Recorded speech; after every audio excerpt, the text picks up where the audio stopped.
क्या वाकई में हमारा देश बिक चुका है? क्या अब किसी भी सरकार पर भरोसा नहीं किया जा सकता? दोस्तों, हमें मालूम है कि ये सवाल आज की जनता के लिए बहुत ही ज्यादा जरूरी है। इसलिए हमने सोचा कि क्यों ना आज आपको हमारे देश की सरकार का वो सच दिखाया जाए जिससे आप अभी भी अनजान हैं। क्योंकि हमारे देश में तो लोग जाति और धर्म को लेकर ही आपस में लड़ने में जुटे हुए हैं। किसी को भी देश के विकास की कोई चिंता ही नहीं है और यही कारण है कि जनता लगातार लापरवाही करती जा रही है, जिसका फायदा सरकारें उठा रही हैं। और हमारी इसी लापरवाही के चक्कर में सरकार ने एक ऐसा कानून लागू कर दिया जिसके बारे में 99% जनता को कोई भनक ही नहीं है। अब वो कानून क्या है, इसे जानने के लिए मेरे यानी कि अपने चैनल ब्राइट ज्ञान के साथ वीडियो के बिल्कुल अंत तक बने रहिएगा। नोटबंदी, जीएसटी और राष्ट्रभक्ति जैसी चीजों में जनता को इतना उलझा दिया गया है। इसी बीच हमारे देश की मौजूदा सरकार ने एक ऐसा कानून लागू कर दिया जिसके बारे में देश की जनता को कोई अंदाजा ही नहीं है और ना ही किसी को पता चल पाया कि ये कब और क्यों हुआ। पर दोस्तों, चिंता मत करिए, क्योंकि इस वीडियो में आपको इस नए नियम और कानून की पूरी जानकारी मिलने वाली है और कैसे ये कानून देश की जनता को सीधा असर करेगा, इसका पता भी आपको इसी वीडियो में चलेगा। दोस्तों, क्या कभी आपने ये सोचने की कोशिश करी है कि सरकार चुनाव में जो दिल खोलकर पैसा लुटाती है वो आखिर आता कहां से है? अच्छा, क्या आपने FCRA यानी कि फॉरेन कंट्रीब्यूशन रेगुलेशन एक्ट 1976 के बारे में सुना है या फिर इसके बारे में कुछ भी आपको पता है? नहीं ना? अरे पता कैसे चलेगा, हमारे देश की सरकार जनता को इसके बारे में पता नहीं लगने देती, क्योंकि यही वो कानून है जो अब तक पार्टियों पर विदेशी चंदा लेने पर प्रतिबंध लगाया हुआ था। लेकिन 13 मार्च 2018 को इस कानून में संशोधन कर दिया गया है,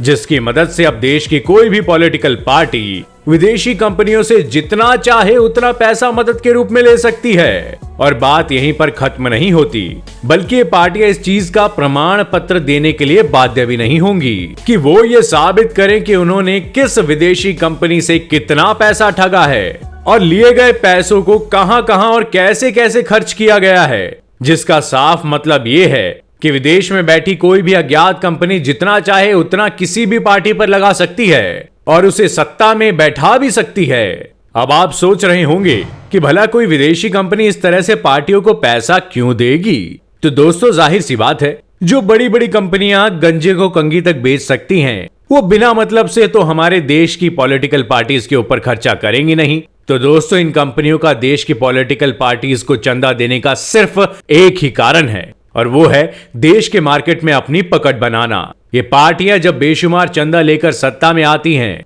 तो इनकी सारी नीतियां इन्हीं कंपनियों के पक्ष में जाती हैं। अब जैसे कि आप उदाहरण के तौर पर देख लीजिए कि कैसे राफेल बनाने का जिम्मा भारत की एक ऐसी प्राइवेट कंपनी को दिया गया जो मात्र कुछ ही समय पुरानी थी, जबकि भारत की खुद की कंपनी हिंदुस्तान एरोनॉटिक्स लिमिटेड, जो कई दशकों से सैन्य जहाज बनाती आ रही है, उसे इस प्रोजेक्ट से बाहर रखा गया। ऐसे में आप ये समझ लीजिए कि नए निवेश लाने की आड़ में देश बेचने का गोरख धंधा चल रहा है। मैं देश नहीं बिकने दूंगा, लेकिन माफ कीजिएगा जनाब, इस रूल से तो कहीं भी नहीं लगता कि देश बिकने वाला नहीं है। अब जैसे कि सरकारी कंपनी BSNL को ही देख लीजिए, जो बस नाम मात्र के लिए खोलकर रखी गई है और पूरी पावर जियो कंपनी के हाथ में दे देना ये भी इसी राजनीति का हिस्सा है, क्योंकि ये सारी कंपनियां पॉलिटिकल पार्टीज को चुनाव के दौरान भर भर पैसा भेजती हैं और जब पार्टी जीत जाती है तो वो सबसे पहले इन्हीं कंपनियों का प्रॉफिट करने में लग जाती है,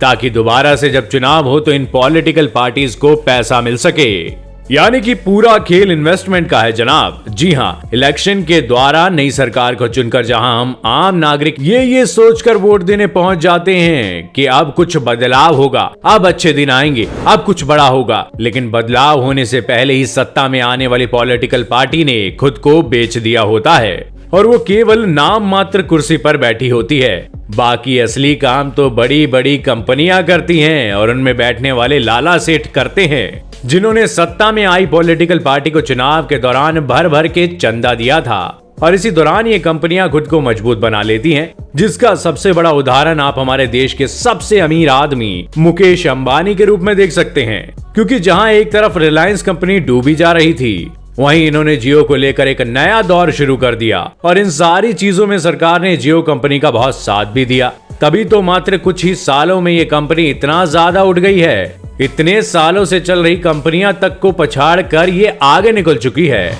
ये सारी चीजें सिर्फ और सिर्फ इसलिए संभव हो पाई क्योंकि सरकार का हाथ इस कंपनी के कांधों पर था। ये तो मात्र एक दो उदाहरण थे जनाब, ऐसे ना जाने कितने सारे उदाहरण हम आपको दे सकते हैं कि सत्ता में आने के बाद सरकार ने कुछ पर्टिकुलर कंपनियों पर अपनी बहुत मेहरबानी दिखाई, जिसके बाद वो कंपनियां तेजी से डेवलपमेंट करने लगी। अब आप खुद ही समझ जाएंगे कि ये सारी चीजें क्यों होती है। यही सब कारण है कि जब बात FCRA को कमजोर करने की बात आई तो आपस में कुत्तों बिल्लियों की तरह लड़ने वाले पॉलिटिकल पार्टीज ने एक अलग ही लेवल की एकता दिखाई, जिसका नतीजा है कि आज ये कानून पूरी तरह से बदल चुका है और अब इसमें जितने भी बदलाव किए गए हैं वो हर पॉलिटिकल पार्टी के लिए फायदे का सौदा साबित हो रहा है, जिसके चक्कर में पॉलिटिकल पार्टी सत्ता में आने से पहले ही देश में कौन सी कंपनी को कितना ज्यादा ऊपर उठाना है इसका निर्णय कर लेती है, जो कि सरासर गलत है। क्योंकि अगर देखा जाए तो एक हिसाब से ये देश की जनता के साथ बहुत बड़ी धोखाधड़ी है, जहां अगर टेक्निकल तौर पर हम देखें